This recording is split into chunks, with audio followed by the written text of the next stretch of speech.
நம்ம கதையில் இந்த வாத்து தான் ஹீரோ. இது தூங்கிட்டு இருக்கும்போது அதுக்கு ஒரு கனவு வருது. வேடன் துரத்திட்டு வரான், நரியெல்லாம் துரத்திட்டு வருது, எல்லா விலங்கும் துரத்திட்டு வர மாதிரி. இது பயந்து போயிட்டு என்னடா இப்படி கனவுன்னு சொல்லிட்டு டக்குன்னு முழிச்சிருச்சு. முழிச்சு பார்த்துட்டு அச்சிச்சோ நல்ல வேலை கனவு தான், நான் கூட பயந்துட்டேன்னு சொல்லிட்டு அந்த குளத்தில் குளிக்க போயிடுச்சு. அங்கே குளிக்க போகும்போது அதுக்கு ஒரு பயங்கரமாக சத்தம் கேட்டுக்கிட்டே இருக்குது. என்னடா இது சத்தம் கேட்டுக்கிட்டே இருக்குது, அது என்னவா இருக்கும், நம்ம போய் பார்க்கலாம் அப்படின்னு சொல்லிட்டு போய் பார்க்கும்போது அங்கே வலைய விரிச்சு வச்சுருக்காங்க. அந்த வலையில சாப்பாடு போட்டு வாத்த பிடிக்கிறதுக்காக வச்சுருக்காங்க. இப்படி பண்ணி வச்சுருக்காங்களே, நம்ம போயிடலாம் அப்படின்னு பார்க்கும்போது, அங்கே நிறைய குட்டி வாத்துங்க மாட்டிக்கிச்சு. என்னங்கடா இப்படி மாட்டிக்கிட்டீங்க? அச்சச்சோ! வெயிட் பண்ணுங்க, நான் உங்கள எப்படியாவது காப்பாத்துறேன் அப்படின்னோனையும் அது அழுகுது. சரின்னு பின்னாடி வந்துட்டு அந்த கயிறை பிடிச்சி இழுத்து எப்படியாவது அந்த குட்டி வாத்துங்களை காப்பாற்றிடணும் அப்படின்னு நினைக்கும்போது அந்த குட்டி வாத்துங்க கத்துது, அழுவுது.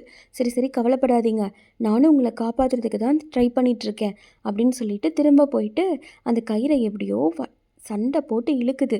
இழுத்து ஒரு வழியாக அந்த நாட்டெல்லாம் பிரிச்சிருச்சு. இப்போ அந்த குட்டி வாத்துங்கள்லாம் கொஞ்சம் கொஞ்சமாக மெதுவாக வெளியில் வராங்க. எல்லாரும் வெளியில் வந்துட்டாங்க. அந்த வேடனும் வந்துட்டான்.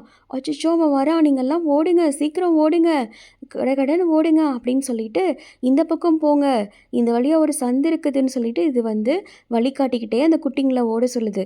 அதில் மரக்கட்டை வழியாக ஓடி போகிறாங்க, குட்டி குட்டி சந்து வழியாலாம் ஓடி போகிறாங்க. ஜாலியாக ஓடுங்கடா, அவ்வளோதான், நம்ம நம்ம கரெக்டான இடத்துக்கு வந்துட்டோம், நம்ம அந்த குளத்துக்கிட்ட வந்துட்டோன்னு அந்த வாத்து ஹாப்பியாக சொல்லுது. அதோட உடம்புல நிறைய சகதி ஆயிடுச்சு. ஆனால் அந்த குட்டி வாத்துங்களெல்லாம் காப்பாற்றிடுச்சு. அதனால் ஹாப்பி ஆயிட்டாங்க. அவ்வளோதான், கதை முடிஞ்சிடுச்சு. Good night, sweet dreams.